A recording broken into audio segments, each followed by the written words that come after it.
I didn't mean to ruin his life. One text. That's all it took. He had everything. Power, money, the world at his feet. But after that message, everything crashed. And here's the twist. He still calls me, still says he loves me, even after everything I cost him. Before I spill all the drama, make sure you subscribe if you love stories about love, secrets, and the kind of drama you only see in movies. Except this really happened. And trust me, you don't want to miss how one message flipped a billionaire's whole life upside down. I was working the front desk at this luxury hotel downtown, the kind of place where people walked in like they owned the world, and you had to smile like their drama didn't bother you, even when they treated you like background noise. I'd gotten good at being polite without getting too personal. Just enough charm to do the job, not enough to invite nonsense. Most days were a blur of check-ins, fake smiles, and corporate suits. Nothing special, nothing new, just another shift. Then he walked in. He didn't look like the others. No flash, no entourage, no expensive cologne choking the air. He wore a plain grey hoodie, jeans, and sneakers that looked lived in. But the way he moved, the way people around him paused when he walked past, it gave him away. Quiet money, the kind that didn't have to prove itself. He stepped up to the desk, gave me a warm smile, and asked for a room like he wasn't already 5 steps ahead of the game. I checked him in without giving too much. He flirted a little, light, playful, nothing over the top. But I rolled my eyes and kept it professional. Most men back off when I do that. He didn't.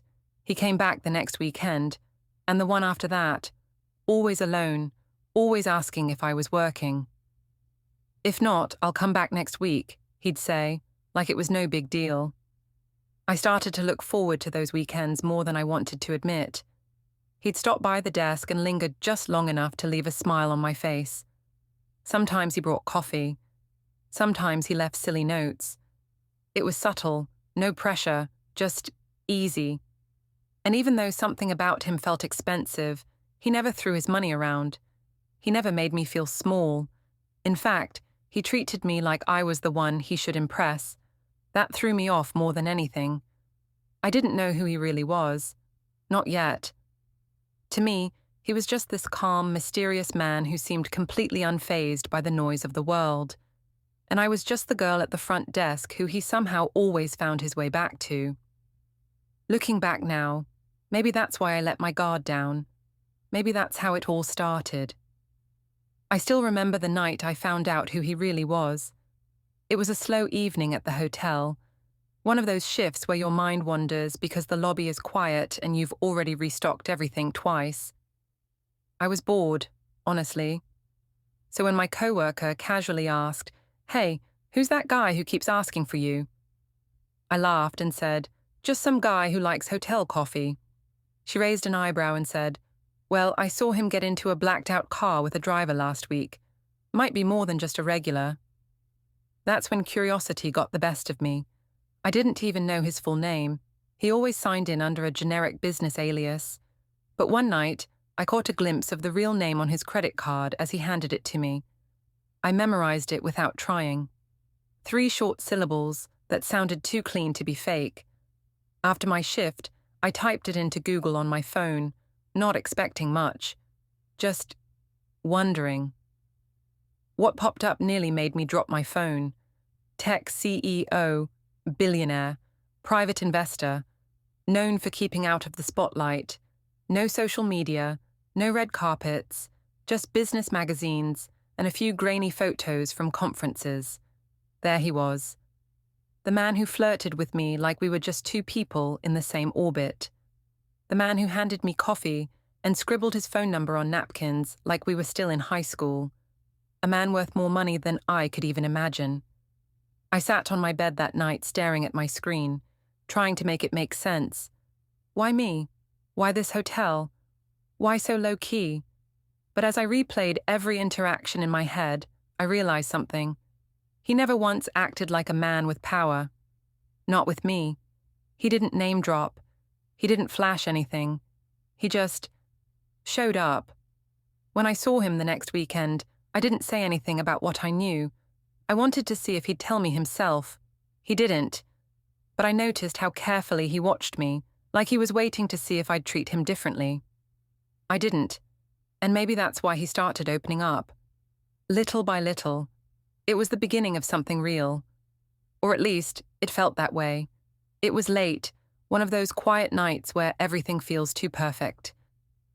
We were in his penthouse, curled up on the couch, some old jazz playing low in the background. He'd cooked. I still remember how he kept apologizing for burning the edges of the garlic bread, like a billion-dollar empire didn't rest on his shoulders. Dollar empire didn't rest on his shoulders. He was just him, silly, gentle, present. And for a moment I let myself believe this could really last, until I saw her name. It popped up on his phone while he was in the kitchen. I wasn't snooping. His phone lit up on the coffee table right in front of me. A message preview. "We need to talk. I'm still your wife whether you like it or not." My stomach dropped. Wife?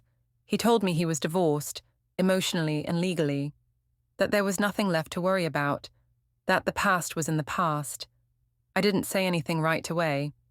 I just sat there, the air suddenly feeling too thick to breathe. When he came back and kissed my forehead, I smiled, but I was miles away in my head. I didn't sleep that night. I waited until he drifted off beside me, his hand resting lightly on mine, and I got up quietly, grabbed my things, and left. The next day, I couldn't stop shaking. I wasn't angry. I was shattered. I felt stupid, like I'd been played. Like the poor girl who caught feelings for a man way out of her world and didn't see it coming. But I didn't cry. Instead, I acted. One text. That's all I sent. To a journalist I knew from a family friend. Just a name and a hint. I didn't even expect a reply. But within 24 hours, it was everywhere. Headlines, rumors, photos. The quiet billionaire suddenly had a scandal. His company's stock dipped. Board members panicked. And just like that, his clean, private image was tainted. And me? I disappeared. Turned off my phone. Called in sick to work. I didn't think it would explode like that. I just wanted him to feel something, to feel the betrayal I did. But I didn't think about the cost. I never imagined I'd be the one to destroy him with a single sentence. But I did. After the story broke, the world moved fast. Faster than I was ready for. 1 minute, he was the untouchable genius in every tech article and business podcast. The next, he was a headline. Secret wife. Hidden affairs. Tech tycoon in scandal storm. I didn't even recognize the man in the news anymore. Paparazzi stalked him. Investors pulled out. His name became gossip. His silence only made people dig deeper. And through it all, he said nothing about me. Not one word. Not even a whisper. I waited for the backlash to reach me. And, oh, it did. Somehow someone traced the leak back to me. Maybe the journalist talked. Maybe someone at the hotel figured it out. Either way, I got called into the manager's office and was let go for violating a confidentiality clause I didn't even remember signing. People I used to smile at every day wouldn't even meet my eyes in the elevator. Online, strangers called me everything but a child of God. Gold digger, home wrecker, liar, opportunist. I wanted to disappear. I wanted to scream. But mostly, I wanted to talk to him, and I hated that. The part that hurt the most was knowing I'd broken something we hadn't even finished building. I kept checking my phone, waiting for him to say anything. I told myself he was too angry, that he hated me now. And honestly, I thought that would make it easier. It didn't. Weeks passed, no contact. Then one night, after I finally stopped refreshing my inbox and muting news alerts, my phone lit up with a message from him. Just 3 words. I miss you. I stared at it for a long time. Part of me thought it was a mistake, that maybe he meant to send that to someone else. But I knew better. And when I opened the message, there was more. A paragraph. Then another. He didn't yell, didn't accuse. He just asked if I was okay, said he still thought about me, said that even though everything was falling apart around him, the silence between us hurt the most. I broke him. I know I did. But somehow he still wanted to hear my voice. That text hit harder than any headline ever could. And for the first time in weeks, I cried. We met at this quiet little diner outside the city, not our usual place, not anything fancy. Just somewhere no one would recognize him, somewhere he could breathe. I was nervous. My hands wouldn't stop shaking as I stirred my coffee, even though I wasn't drinking it. The bell above the door rang, and there he was, hoodie, cap pulled low, same quiet presence. He sat down across from me, like we hadn't set fire to each other's worlds. We didn't speak for the first minute, just stared. There was so much to say and no idea where to start. But when he finally looked up, I saw it. He looked tired, not just physically, but in his soul, like everything that made him who he was had been chipped away little by little since the story broke. He said my name softly, like a question, and I nodded. I didn't lie to you, he said, voice barely above a whisper. We were married on paper, yes, but I've been separated for over a year. I just didn't want to drag you into the mess of it. I wanted something clean, something that felt real. I didn't even realize I was crying until the tears hit the table. I didn't do it to ruin you, I whispered. I felt like I was nothing to you.